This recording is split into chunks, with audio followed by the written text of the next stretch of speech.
Welcome to the Scientific Sense podcast, where we explore emerging ideas from science, policy, economics, and technology.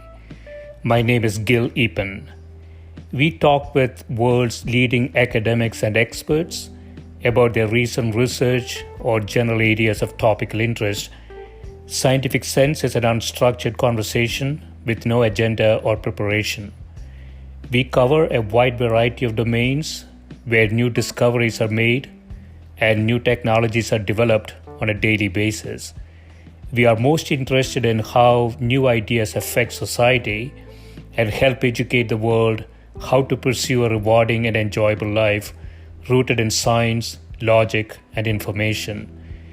We seek knowledge without boundaries or constraints and provide unedited content of conversations with researchers and leaders who love what they do.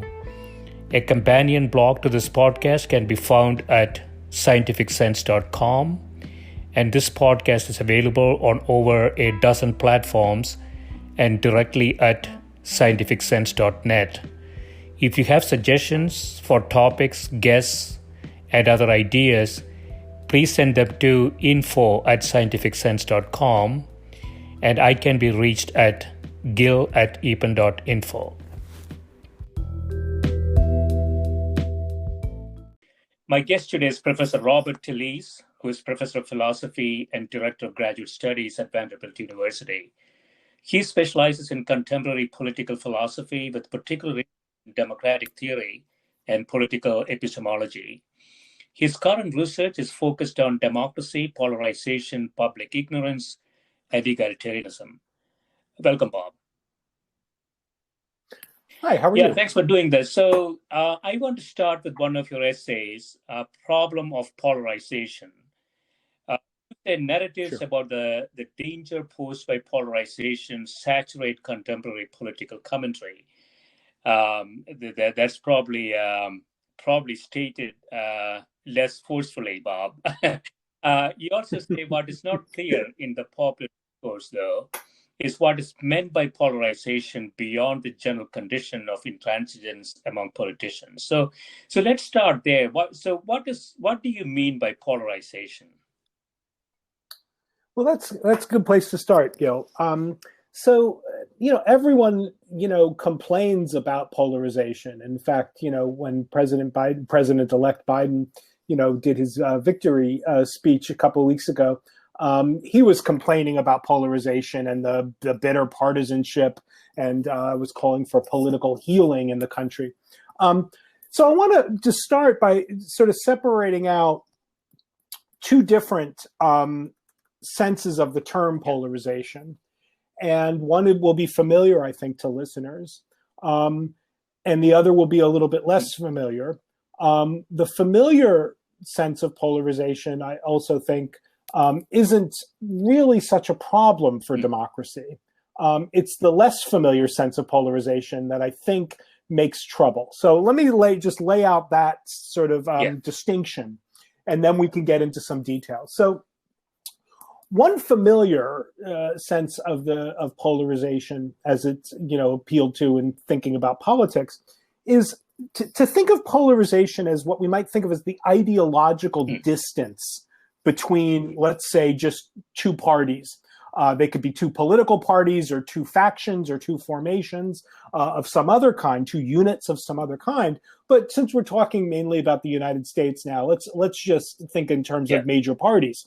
So polarization is a condition where the two parties are ideologically so distant from one another that the common ground between them drops out, and thereby leaving no basis for cooperation or compromise or even strategic things like bargaining, because there's no, it's always a bridge too far. There's no way to get across the chasm to reach the other side, even if all you want to do is try to strike a bargain with them. Now, that's a familiar sense of polarization, and I think that in the popular idiom, that's what people complain about when they use the term polarization, because polarization in this sense leads to, log jams and bottlenecks and a lot of resentment and a lot of frustration because the two major parties just can't get together. Yeah, how's that so far? So interesting, Bob. It's sort of so you say it's an effective distance between political opponents, sort of a quantification. So I was thinking that in the US, we have effectively only two parties. But if you look at parliamentary systems, the French system, perhaps the Indian system, India has changed lately, but it used to be that there are a lot of different parties. And so would that mean that, the distance between those political opponents, as you say, is a lot lower, right? There's a lot of noise in the middle. And so do we have any sort of observations when you have a lot more flexibility and a lot more parties in the system that it's less problematic? So in some senses, yes, that when you have multi-party or parliamentary systems, this sense of polarization is somewhat mitigated. Of course, we all know from just looking at the politics of countries with parliamentary systems, there are still coalitions that build among parties that are similarly politically aligned. And they can sometimes, sort of huddle together on one end of a political spectrum, and their opponents form another coalition. And so you can get the same dynamic, as it were. So it's not but it's less severe and it's less frequent, I should say, just as an empirical matter in parliamentary and even non-parliamentary systems that have very strong third parties. But still, even in these cases where it looks as if multi-party systems mitigate the trouble, you can still get it. And let me just make another kind of distinction, because if we're thinking of polarization as we're saying, the ideological distance between opposed parties, we can start saying, well, how do we measure ideological distance? What's the metric that we're talking about? Now, it's very common, as we have been as we've just been discussing it, to think about ideological distance between parties always in terms of, or mainly in terms of, the sort of legislative agendas of the parties, the official platforms of the parties, or even the political commitments of party leaders and candidates and office holders who affiliate with the party. Now, when we're talking about parliamentary systems with very strong third and fourth parties, you get less alignment on those metrics. So yes, that's a way of mitigating. However, there's another way of understanding the metric of ideological distance.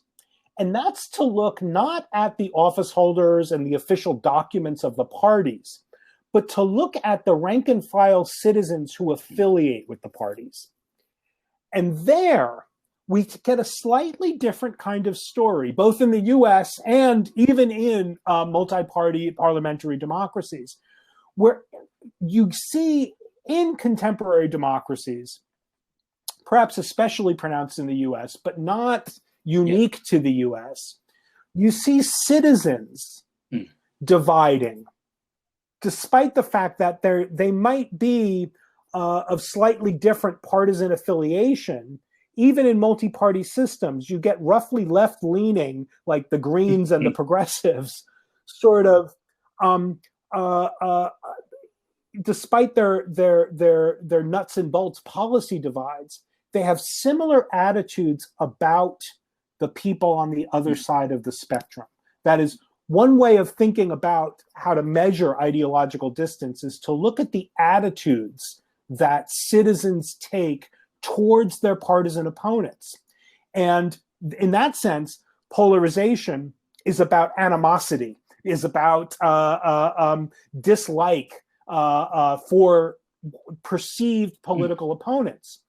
And I think that when we think of sort of polarization as ideological distance, and we focus on cross-partisan animosity, it doesn't look as if parliamentary or strong multi-party systems do a lot to mitigate that. That is, it looks like that can rise irrespective of the number of parties or how strong the parties are, or whether each party gets proportional representation in legislative bodies. Yeah. So, and here's the thing about the United States, just last point to make on this. Yeah. People in the States, particularly who might be listening, will be surprised, I think, to hear this. But when we look at regular rank and file citizens' beliefs and commitments about what government should be doing, their sort of policy, commitments, American citizens are no more divided at the level of policy preferences than they were 40 years ago. And in fact, on certain kinds of policy questions, they're less divided than they were 40 years ago. Interesting. However, and here's people are surprised at that. And here's the reason why it's surprising to us. Because despite the fact that we're no more divided, and in many key cases, less divided than we were 40 years ago, we hate each other more. That is that the cross-partisan animosity has intensified in a way that's wholly incommensurate with actual policy divisions. So that's so interesting. So conceptually, what you're saying is, if you put everybody in a room, regardless of the system and structure, whether it's parliamentary or it's a two-party system, there is a tendency towards separating into two blocks. Wherever you go. Right. And I was wondering, there has to be some sort of an evolutionary basis for this. Perhaps, when the clans fought, they fought against, there will be only two clans fighting against each other or something. Perhaps 50,000 years, we just fought against one enemy, and, wherever you go, you're looking for that one block of people that you want to hate the most. And so, it's short of whatever initial conditions given, it sort of becomes a two-party system wherever you go. Yeah, and what you're describing, Gil, is exactly right in the following sense. We've got lots of pretty robust social scientific findings that have been conducted in all kinds of contexts with people of various ages, from teenagers to people who are advanced in age, where you get a large enough group of human individuals together, they will find some way to establish in-group and out-group identities based on, in some experimental context, pretty far-fetched. We're the kinds of creatures that will invent some salient difference for the purpose of creating a boundary between the cool kids and the kids who aren't cool, between the in-group and the out-group, between the friends and the adversaries. This does seem, again, I'm not sure what the right evolutionary explanation, what the just so story should be for this. But it does. You suggested one that seems plausible to me, that it's rooted in sort of our evolutionary background in tribal societies under conditions of moderate scarcity, so on and so forth, and rivalry for mates. You could bring in the usual suspects to describe this. But leaving that part aside, because it seems we're the kinds of creature that. It's sort of the dark side, we might say, of the often cited, quote from Aristotle. Humans, man is a political, meaning social here. Man is a social animal. It's like, well, what does it mean to be a social animal? Well, it turns out that what it means to be a social animal is to have friends and adversaries, and to cluster together in subgroups. Where you make distinctions between the people who are with you and the people who aren't with you. That's what families and villages and communities are, in a So sense. that is what you call political polarization. But there is another type of polarization you want. So you call it belief polarization, and you say that is more problematic than the former. Right.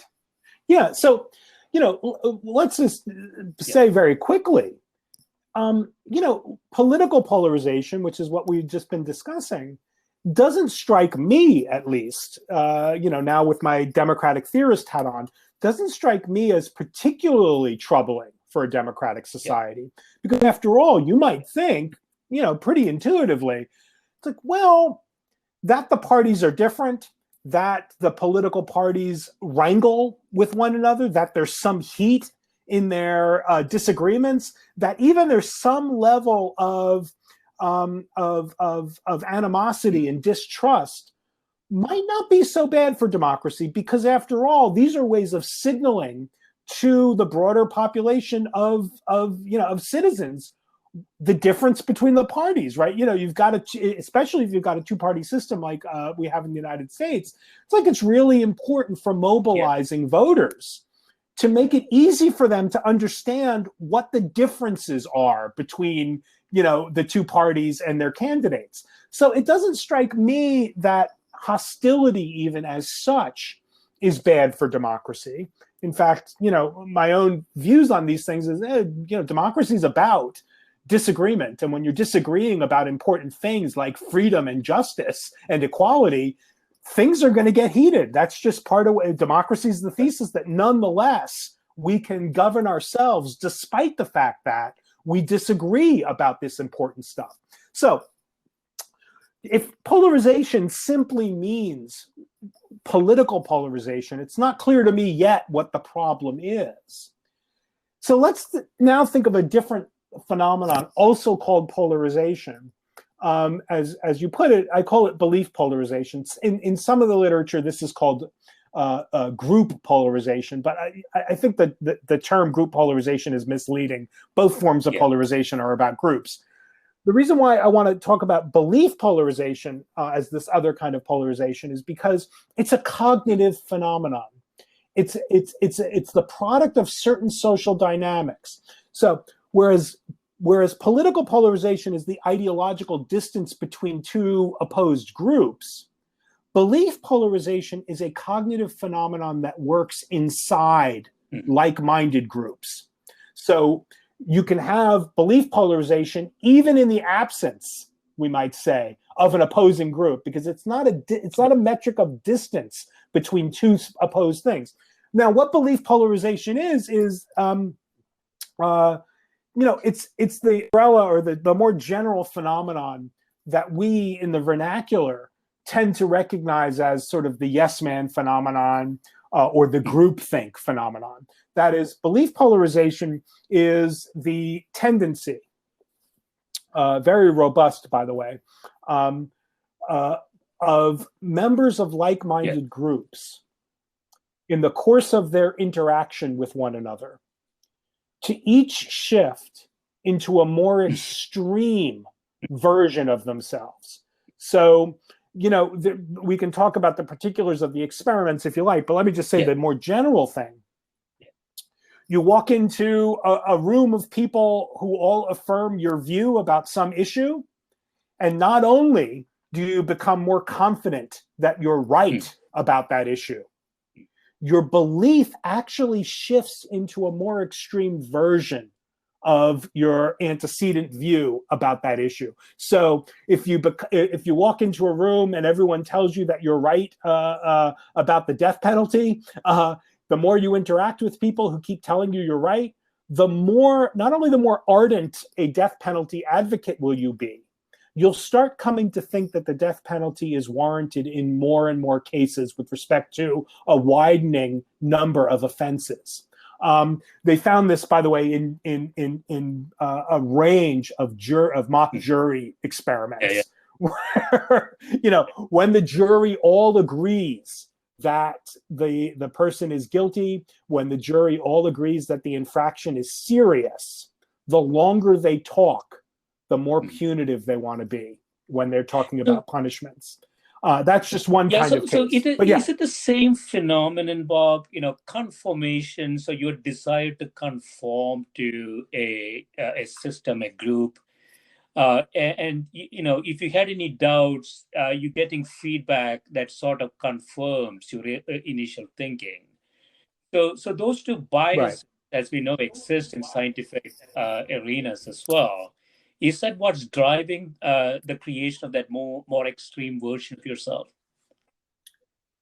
Well, in some cases, yes. So, one sort of intuitive thought is the one Yeah. you just mentioned, right? That, well, here's the mechanism of this. We become more confident and more extreme because, we hear more and more confirming voices, which means we hear fewer and fewer disconfirming voices, where we are blind or insensitive to the fact that the argument pool that we're exposed to is all sort of fixed in a way to be confirming. And we also know, in addition to all the more common biases about confirmation and all the rest, we also know that when we hear a new consideration offered in favor of something we already believe, we tend systematically to overestimate its evidentiary value, no matter what its value might be. That it's novel, that it strikes us as, well, that's one I hadn't heard before. That attitude about its novelty translates into systematic translates into an overestimation of its weight as evidence. So one way to think about how this happens is like the yes men thing. You hear all these voices saying yes, yes, yes, yes, yes, and that's when you escalate everything. However, that can't be the whole story. I mean, that seems to be what's going on in a lot of cases, and maybe in a lot of cases where, if we're thinking about sort of online communication about politics, for example, and we're thinking about echo chambers and these sorts of phenomena, it does look like the stricter yes man, where you're just getting confirmed all the time, is the right model. However, it turns out that you can induce these extremity shifts even in the absence of any exchange of information. So what some researchers have found is that you can get belief polarization simply in virtue of people noticing one another as like-minded. Now, one way to think about how that happens is, just to go back to the evolutionary sort of story that we might want to tell eventually about this sort of thing. You're in a like-minded group. We're also the kinds of creatures who it matters to us how our friends see us. And so when we identify with an in-group, we want to seem to the other members of the in-group authentic, not, we don't want to seem to be willy-nilly or posing, right, or inauthentic members. And so the way this sometimes happens is each person simultaneously is gauging the level of every other in-group member's commitment to the like-minded belief, and each person wants to seem desirably distinctive from the mean. And so we simultaneously each escalate a little bit, but that moves the mean, of course, right? And so you can see how then you get this shift towards extremity. Now that's often also how this happens. But let me just say one last thing on this.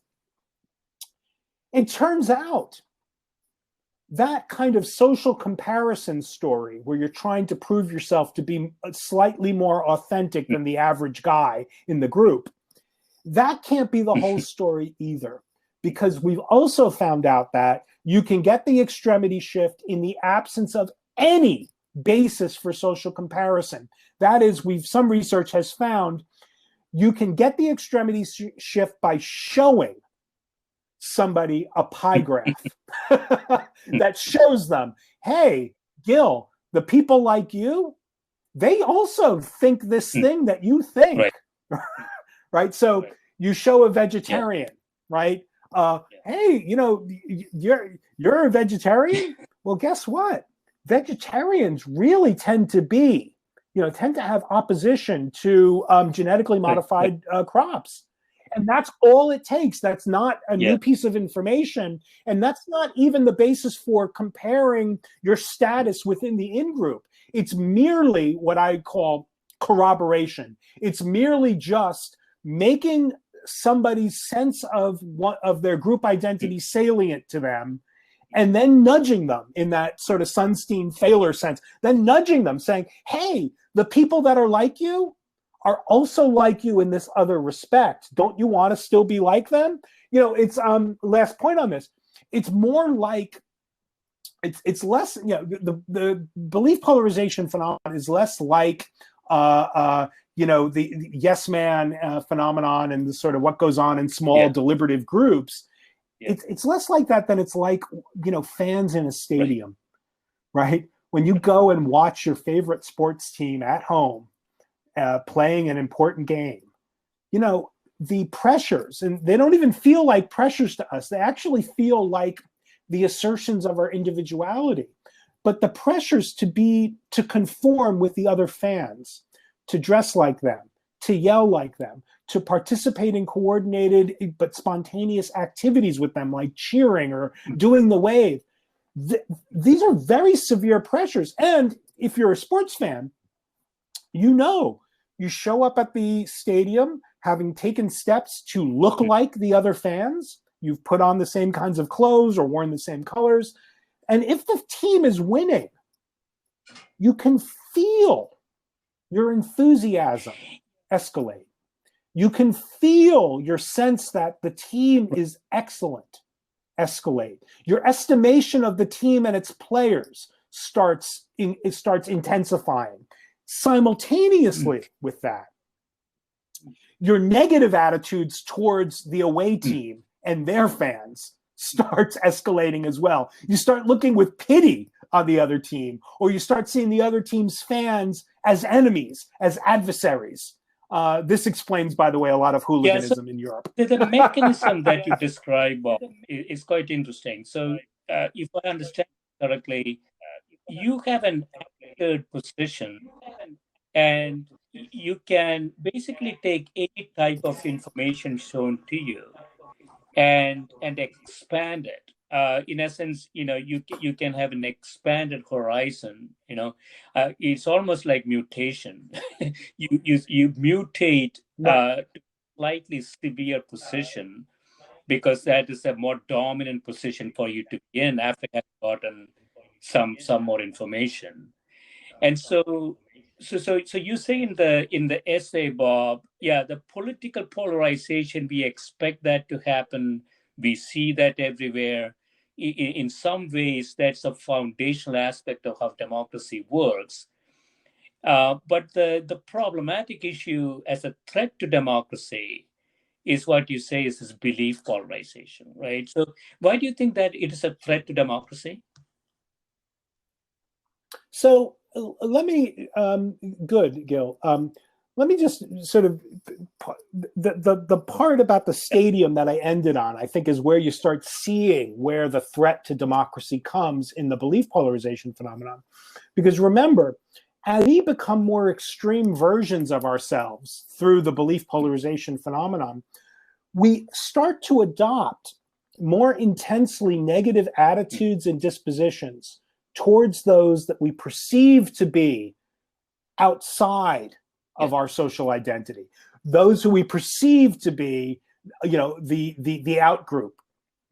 In the political case, of course, one easy way to put it is, as we become politically our more extreme selves, we start to adopt more intensely negative attitudes and evaluations and dispositions towards members that we perceive, people who we perceive to be members of the other side. They don't even have to be members, they don't have to be card carrying, party members even. They just have to look to us like they're members of the other party, or that they affiliate with the other party or are loyal to the other party.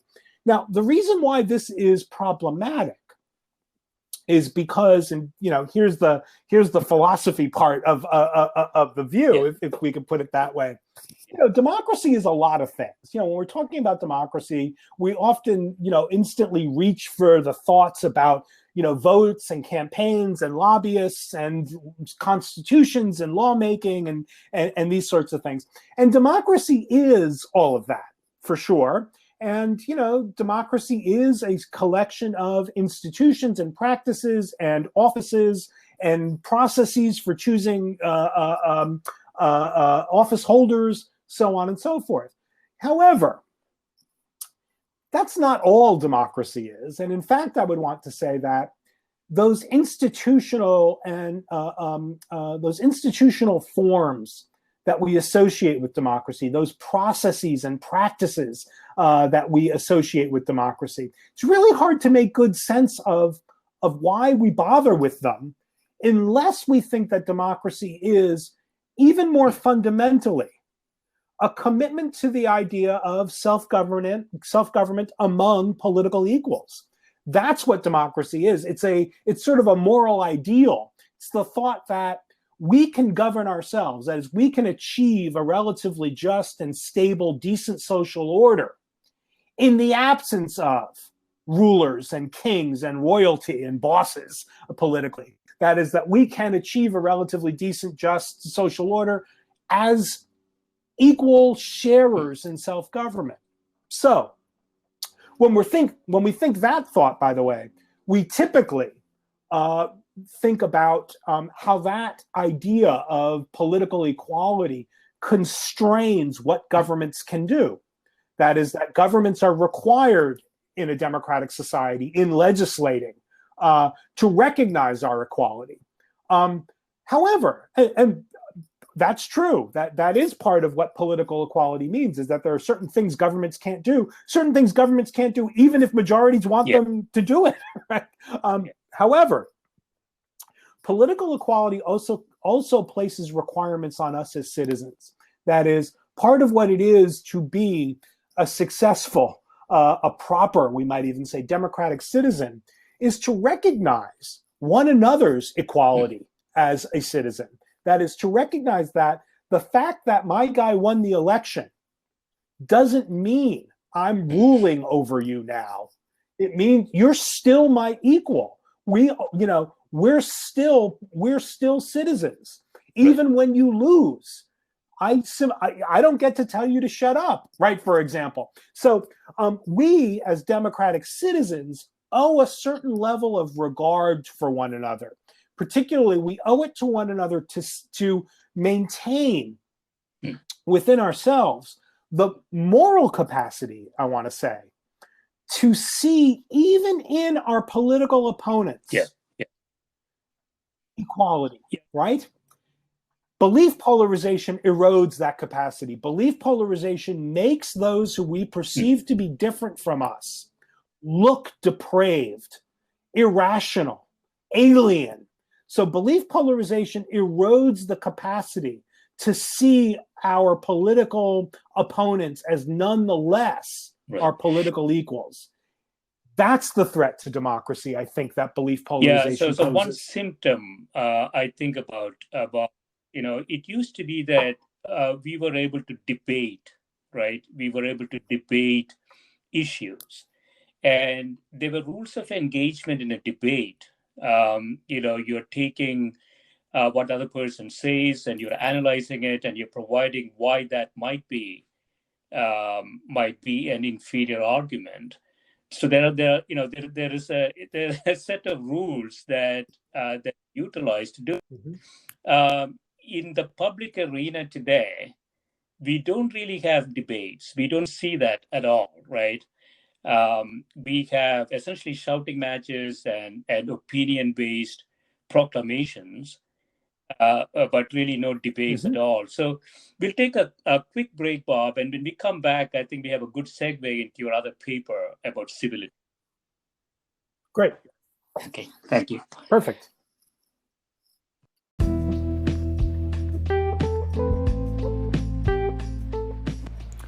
This is a Scientific Sense podcast providing unscripted conversations with leading academics and researchers on a variety of topics. If you'd like to sponsor this podcast, please reach out to info@scientificsense.com.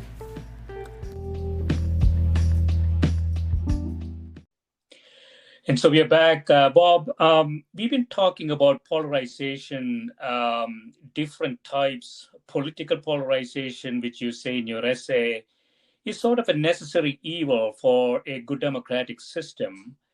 But the problem we have is more of what you call a belief polarization. Mm-hmm.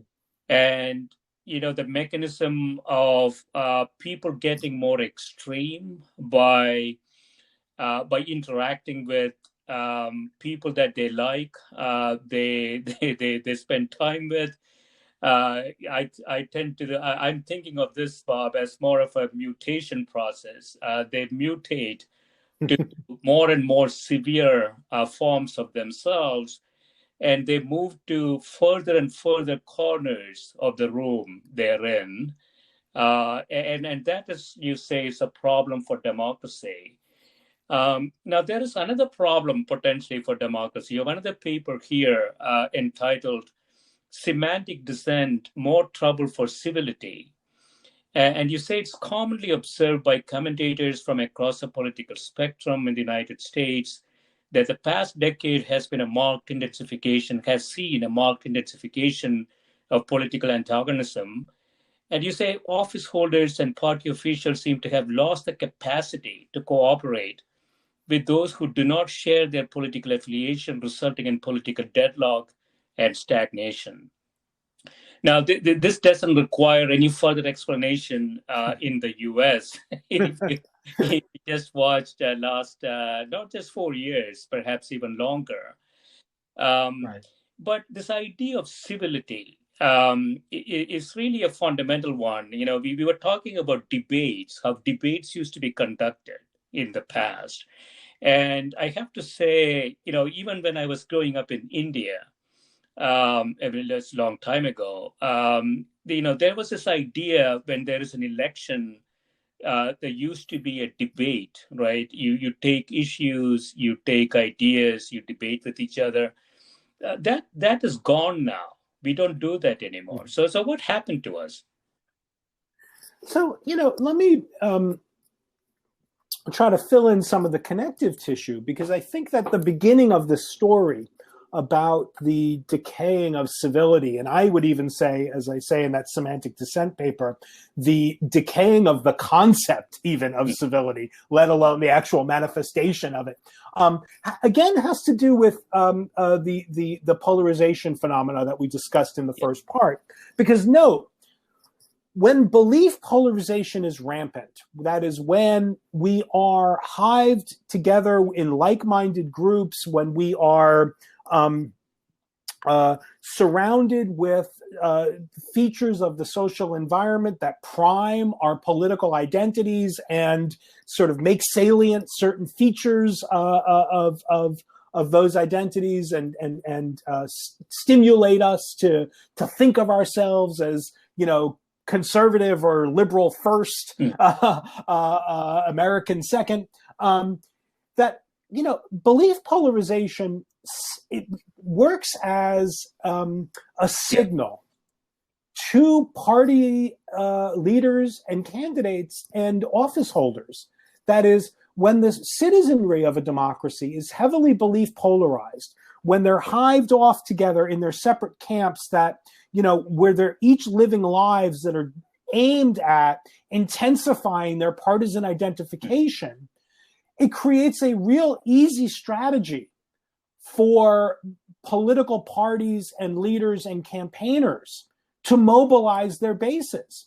And in fact, it turns out in the United States, but not only in the United States, because we're such a heavily belief polarized citizenry, the political candidates for national office in particular, winning elections at the national level in the States is no longer a matter of changing anybody's mind about anything. It is primarily a matter of extracting political behavior from the people who already agree with the things you're inclined to say. It's an attention economy rather than a political economy based on reasons and deliberation. It's about capturing the attention of enough of the people who already agree with you so that you can stimulate in them, so that you can motivate in them certain forms of political behavior like campaign contributing, canvassing, and especially voting. And so what we see is that in the United States, as the citizenry has become increasingly belief polarized, the political parties have adopted this strategy of amplifying their differences, right?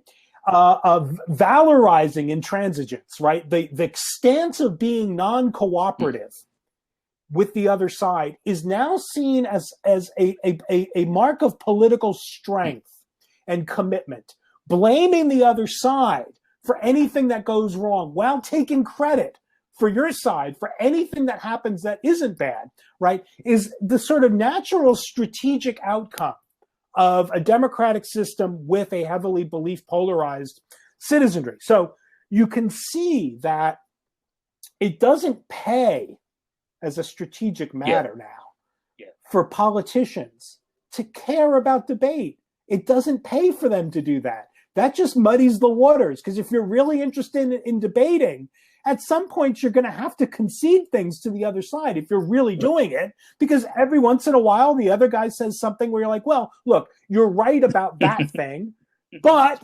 we're still disagreeing over here. And that just muddies the waters. When you have a heavily belief polarized citizenry, you want to sort of amplify and intensify the sense that there's no middle ground to be occupied, and debate can't permit that. So what we have instead in the country is what I call in other work with a philosophy colleague named Scott Aiken.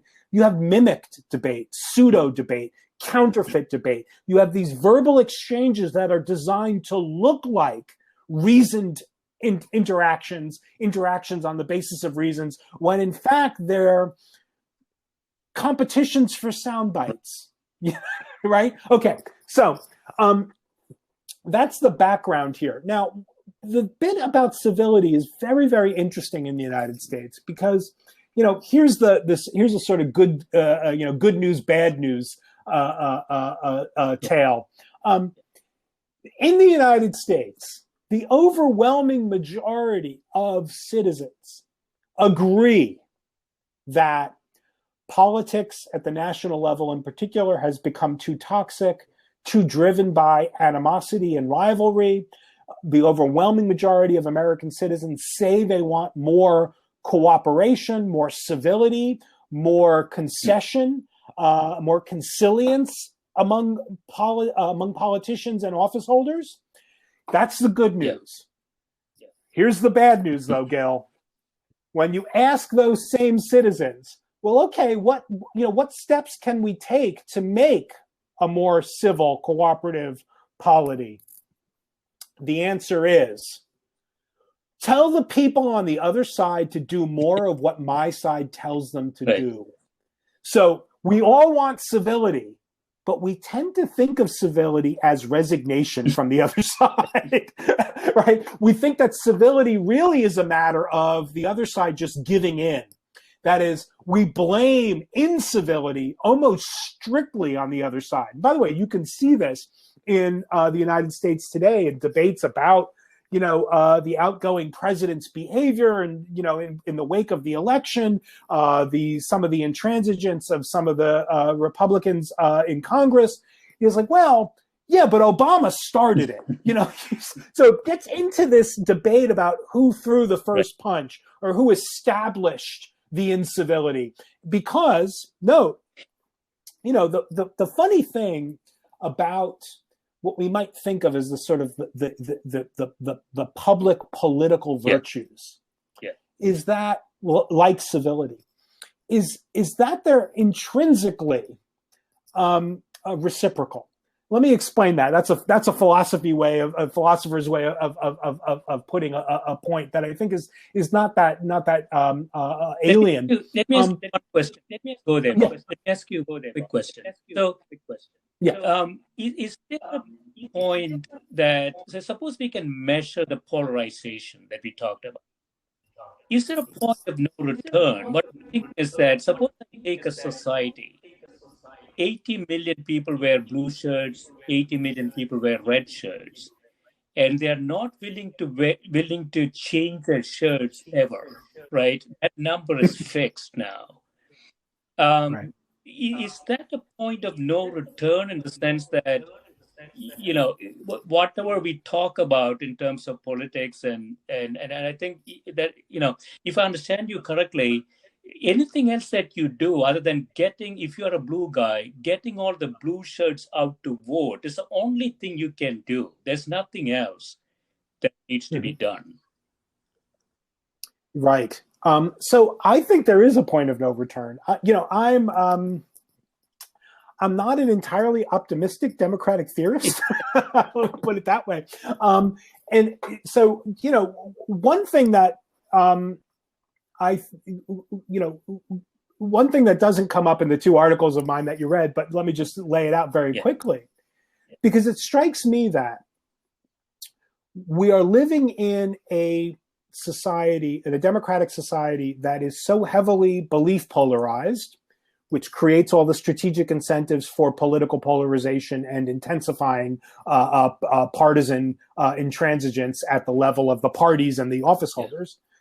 But at the same time, as we become more belief polarized, not only do we become more extreme versions of ourselves, it turns out that we start seeing political significance in more and more of what we do.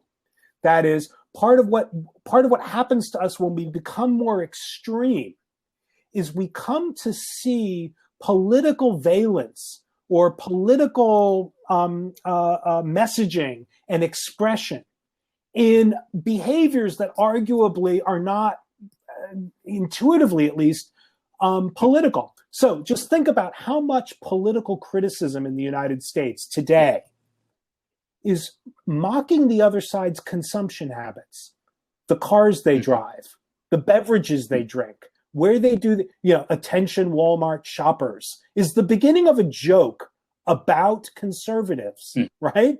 And that's because as we are heavily belief polarized in the country, our actual physical environments become coded in various ways that signal to others our political membership.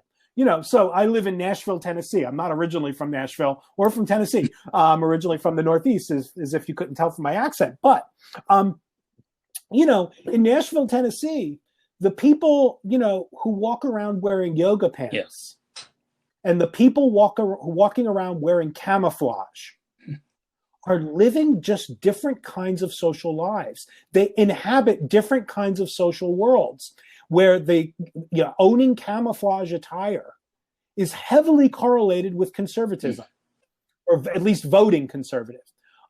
Going to yoga is something that liberals do, particularly liberal women do. And if you think about you could look at the country, who's voting for Joe Biden and who's voting for Donald Trump in the last election? It's highly correlated with the number of Whole Foods stores and the number of Cracker Barrel restaurants. Right. If you tell me how close you are to a Whole Foods or a Cracker Barrel, I can predict how you voted in the last election.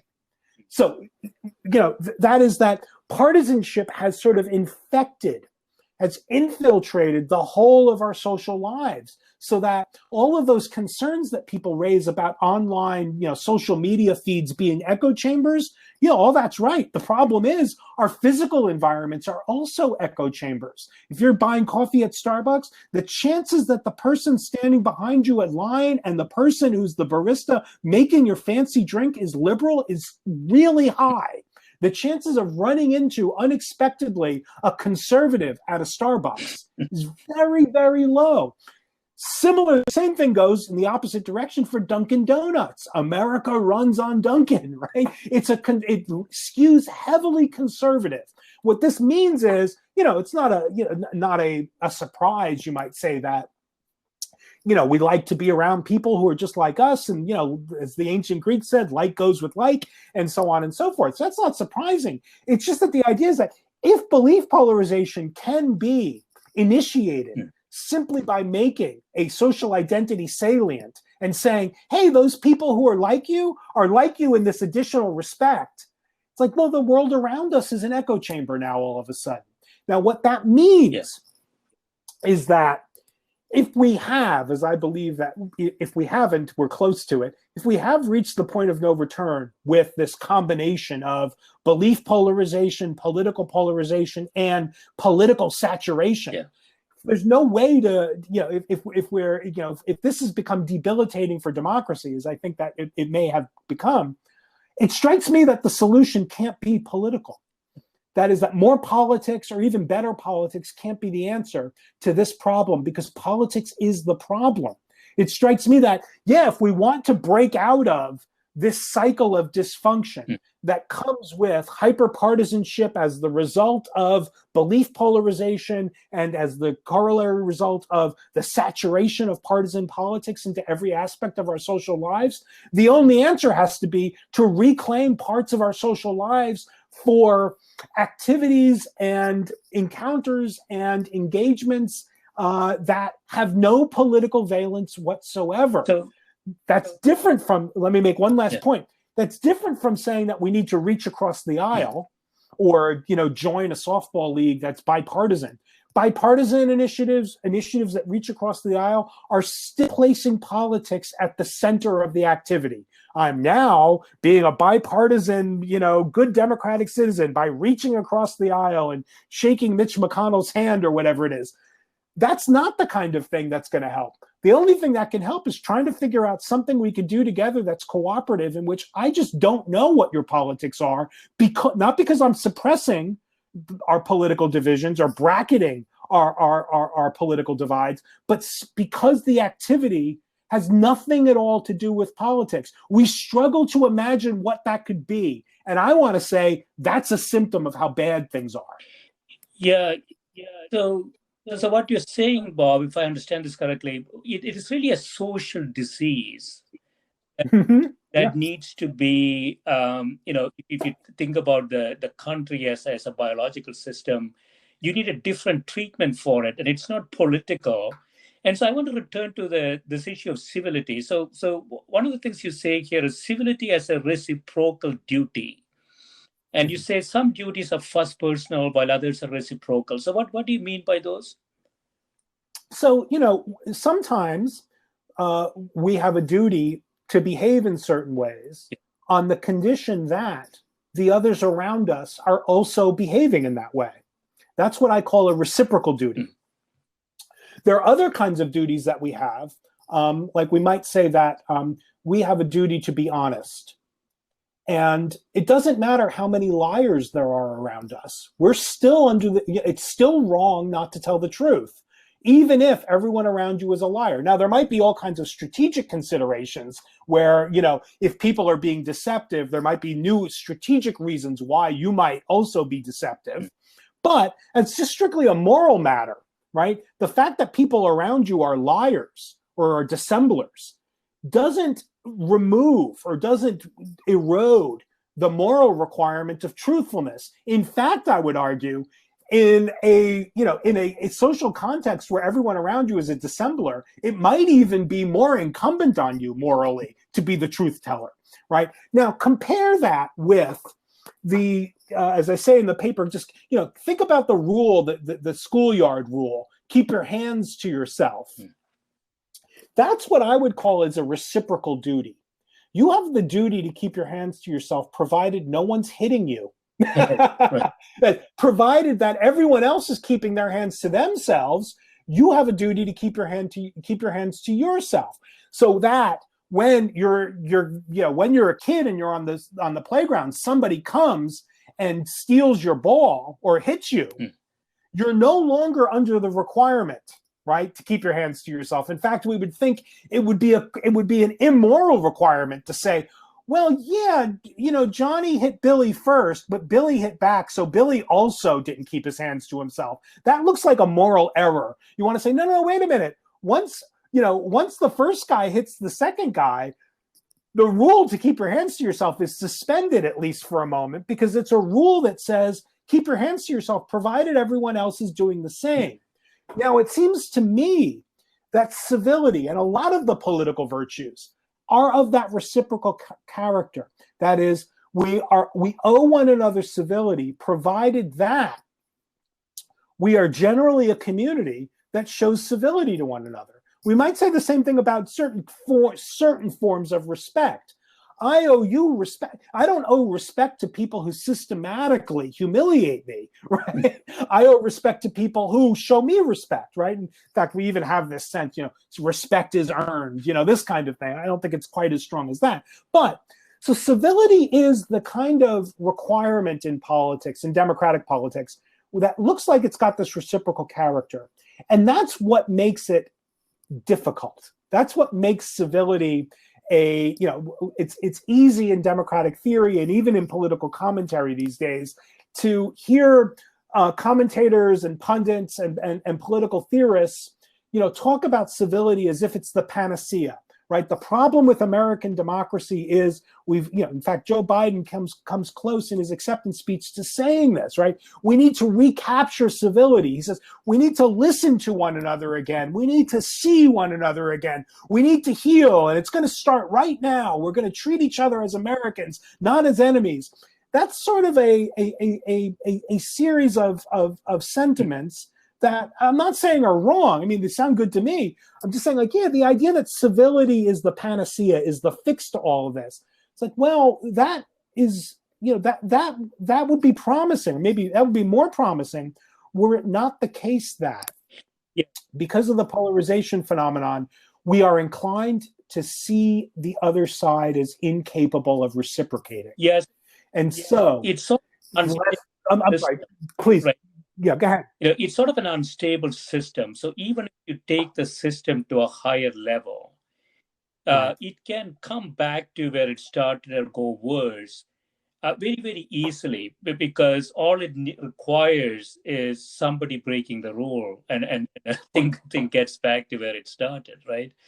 That's right. Yeah. And note that breaking the rule in this case, like in the case of civility and a lot of these other political virtues, is far more a matter of the interpretation of other people's motives and intentions and dispositions than just strictly of their behavior. So let me give an example of this. So we've got some experimental data that shows something like the following.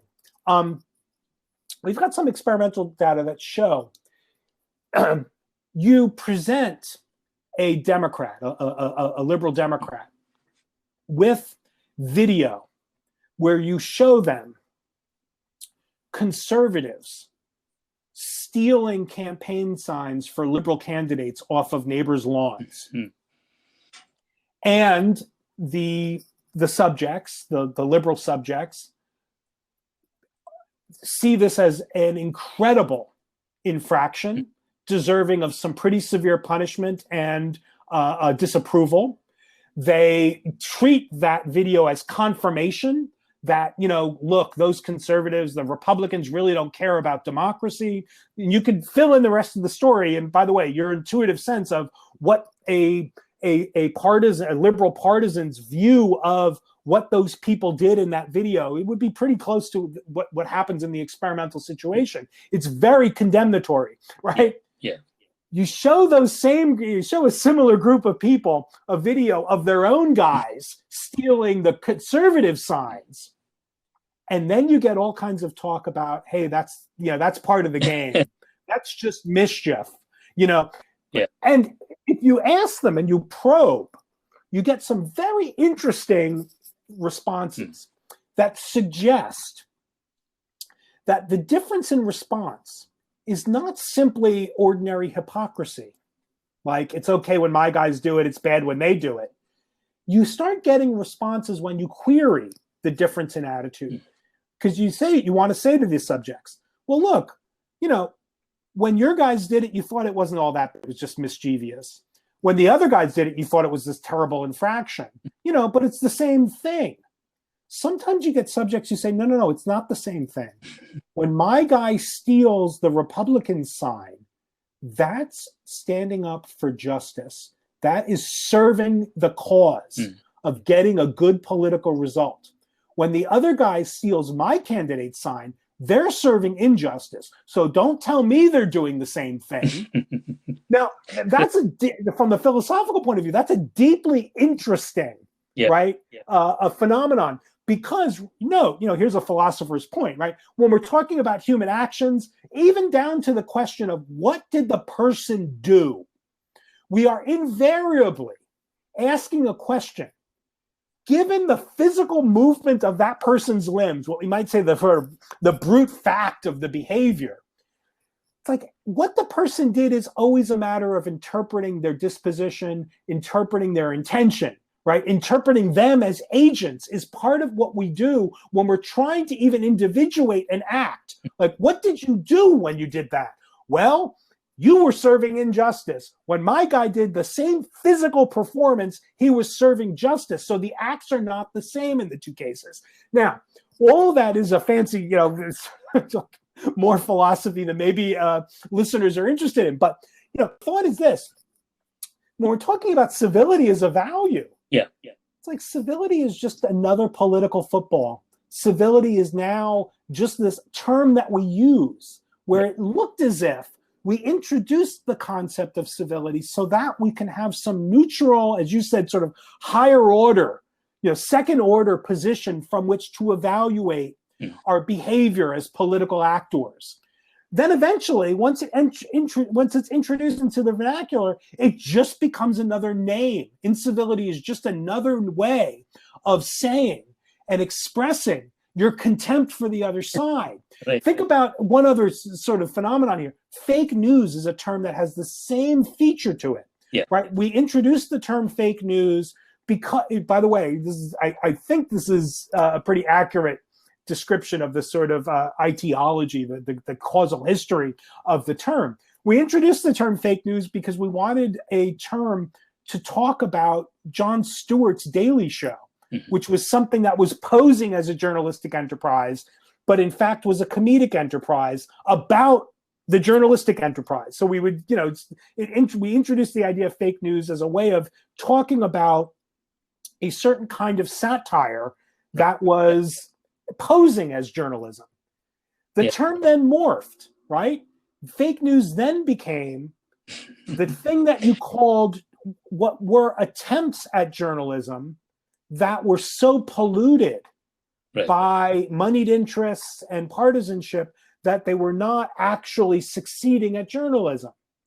Then it morphed one more time with Donald Trump. With fake news now, very quick into his candidacy, fake news became the thing that you called reportage that you did not like. That's right. Yeah.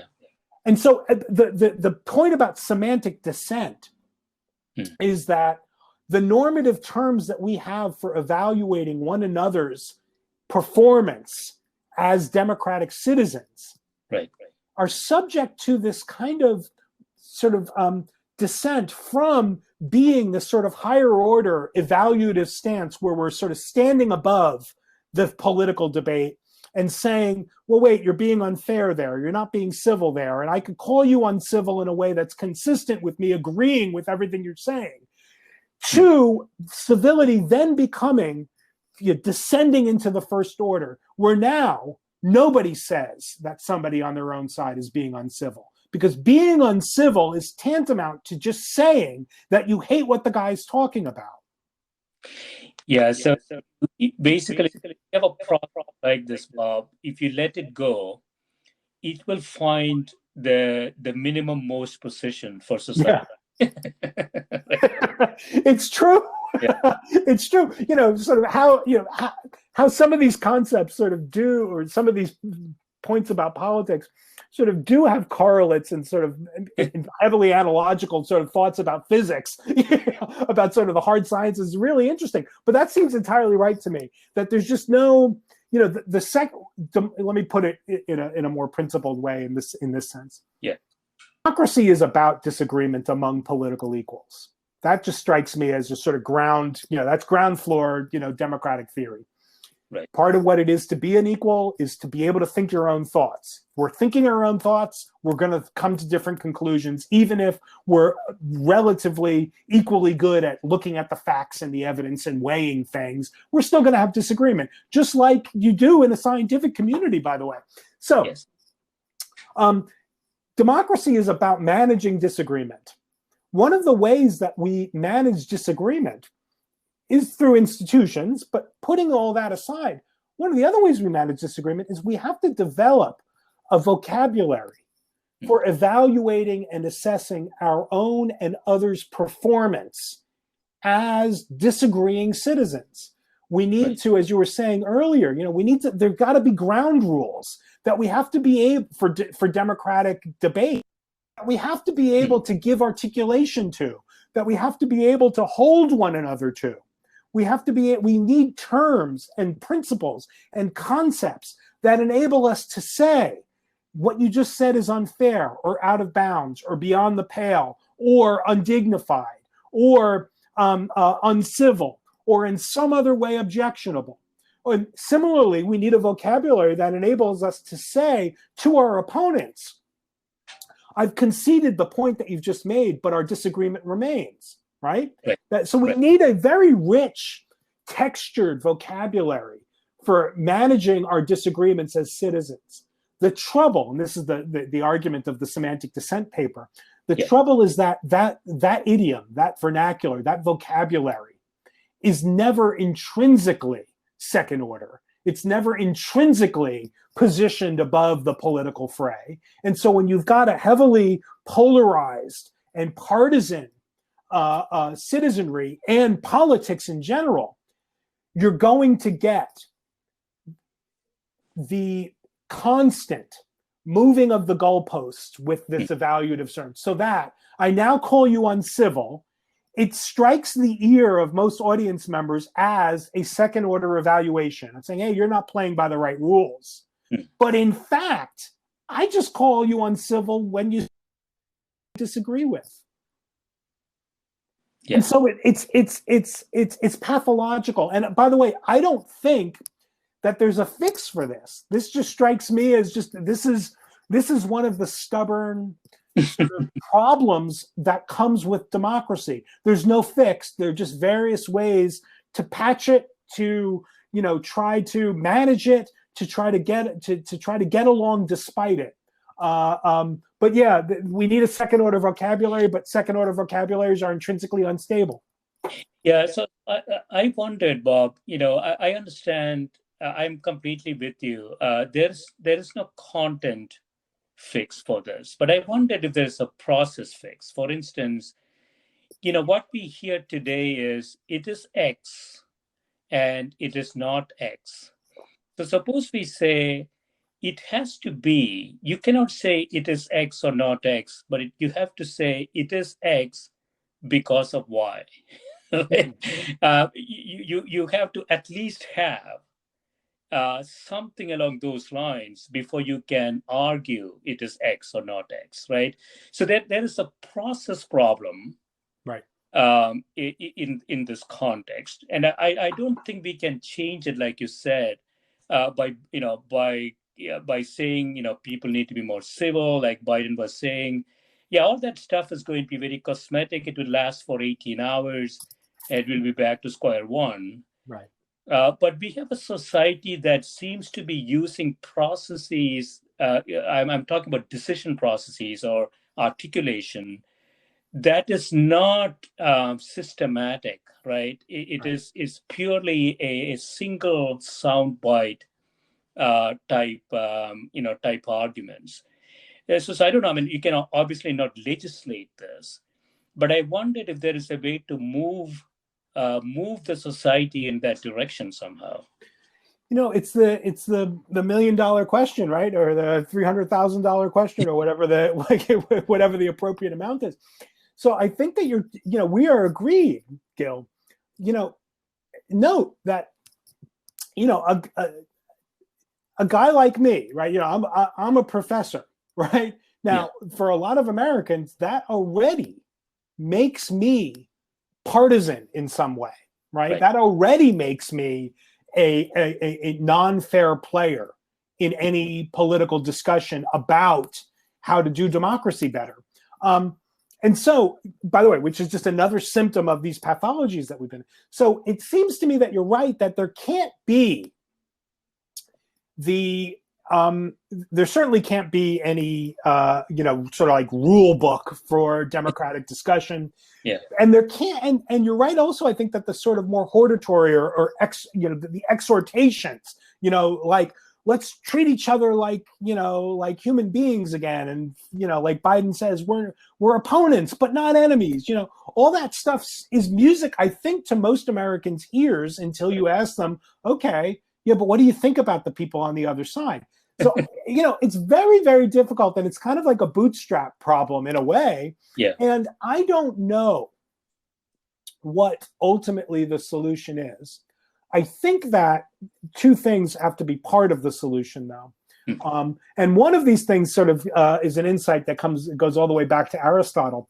Aristotle had a version of a bootstrap, like, how do non-virtuous people become virtuous, right? Well, if you thought seriously about virtue, you wouldn't be non-virtuous, you would be virtuous, right? So how do you get the process running? Looks like it's a bootstrap problem. And Aristotle's solution to that, which I think is deeply insightful, was about exemplars. You need to be able to look at cases where people are doing it right. That is, we need more people to say, you know what? Maybe even office holders can't be the ones to do this, but we need more people to exhibit public virtues in ways that are highly visible so that others can see what's being done when somebody is doing it properly. That's one sort of thing. Now, how that happens, I don't know, but that's sort of getting more exemplars in public, people who are excellent at disagreement and can not list the rules or describe the rules, but exhibit them, I think is part of the road to solution. The second point, though, I think is equally important. I think that, and it connects with this idea that we need to find things to do together in which politics plays no place, or politics plays no role. I think that we also need to figure out ways to interact in non-politically charged, let's say, encounters with respect to non-politically charged endeavors, in which we can see one another's virtues outside of politics, in which we can see one another taking responsibility for something. Like I have a friend who moved into a pretty rural part of the country and befriended neighbors, despite the fact that they're politically on completely opposing sides of American politics, but befriended these neighbors on the basis of a shared garden space. And she told me, she said, to see these people care for something really showed me something about, their virtues that have nothing to do with politics. And now it's not like I'm less opposed to their politics, she tells me. I still think that their politics are crazy, but I can no longer see them as totally failed human beings, because I can see that they have knowledge and attachments and interests and projects and are able to care for things in ways that humanize them. And I think that we've sort of lost in all of the attempt to do politics better and to do more politics and to get out in the streets and all of this is what democracy looks like stuff. I think there's an opportunity cost there. Let me put it that way. That we lose connection to those simpler kinds of encounters where we just see other people exhibiting virtues that have to do with taking responsibility and caring for things outside of politics. And that strikes me as a real loss in a democracy. Yeah, I think it's a great place to start, Bob. I see sort of a critical mass problem here, which is, unless you get enough examples, unless you see enough people doing it, it's almost like climbing a mountain, right? You are in the valley today. You got to climb the mountain to get to the other side. And so the from a policy perspective, the question remains to be, when you're at the bottom, how do you sort of get the system to move in the right direction? it might be conceptually, some of these shocks that we have had, like COVID-19 and others, Right. Maybe an opportune time to, like you say, bootstrap the system again. Right. But you need to get to that critical mass, fairly quickly, right? Otherwise, it's going to go back to where it started. Yeah, I agree with you, and that there is a high altitude, let's call it, even high altitude for a conceptual solution to this, is a kind of promising thought. Because, when I got into thinking about these issues, I was worried that there wouldn't even be a pretty abstract conceptual solution. I was just like, yeah, democracies are doomed. So maybe democracy is not doomed, but I think you're right that there's a kind of problem of scale that, even this person who shared the story about the garden, it's like, okay, well, now you see this one particular, as it turns out, conservative neighbor as something other than the devil. Okay, but, does that really repair and rehabilitate your conception of conservatives in general? I doubt it. And so, one person, like, okay, that's a nice grain of sand in the ocean. You know what I mean? It's one drop in the ocean. You're right that we need a kind of civic renewal.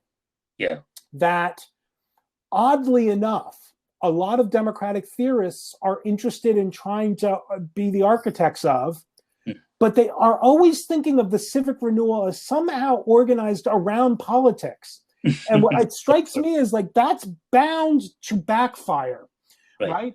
What we need is civic renewal because we need to reacquaint ourselves with the idea that not everything is politics, that there's more to life to politics. And in fact, that part of what makes politics so important is that politics helps us to serve non-political ends. Politics, when we're doing democracy right, we are helping to create a social world in which it's easier for us to pursue goods outside of democratic politics. That's the point of the whole endeavor, as it were.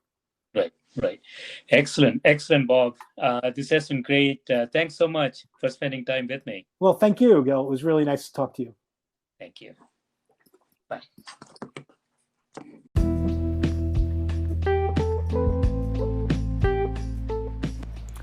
This is a Scientific Sense podcast providing unscripted conversations with leading academics and researchers on a variety of topics. If you'd like to sponsor this podcast, please reach out to info@scientificsense.com.